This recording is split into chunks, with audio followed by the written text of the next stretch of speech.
Hi, இன்றைக்கி என்ன பார்க்க போகிறோம் பார்த்தா சொரக்காய் பொரியல் தான் பார்க்க போகிறோம்.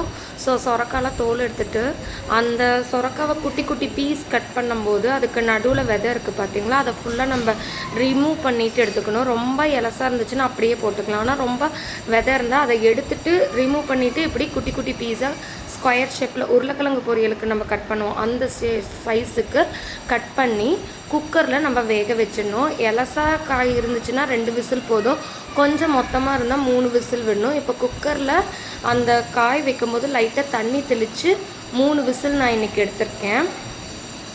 ஸோ எடுத்ததுக்கப்புறம் கடாயில் எண்ணெய் ஊற்றி கடுகு போட்டு கருவேப்பிலை போட்டு நம்ம எடுத்து வேக வச்ச சொரக்காவை போட்டு நல்லா வணக்கிக்கணும். கொஞ்சம் எண்ணெயில் லைட்டாக சிம்மில் வச்சு ஃப்ரை பண்ண தான் உங்களுக்கு காய் வந்து லைட்டாக கொஞ்சம் கிறிஸ்பியாக இருக்கிற மாதிரி இருக்கும்.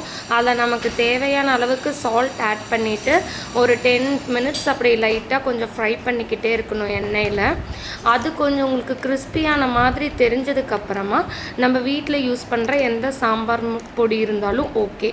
ஆனால் இதுக்கு சாம்பார் பொடி போட்டால் தான் கொஞ்சம் டேஸ்ட்டாக இருக்கும். ரச சாப்பாடு, சாம்பார், தயிர் சாப்பாடுக்குலாம் ரொம்ப டேஸ்டியாக இருக்கும். சில்ட்ரன்ஸ்க்கு உருளைக்கிழங்கு பொரியல் மாதிரி ரொம்ப பிடிச்சி சாப்பிடுவாங்க.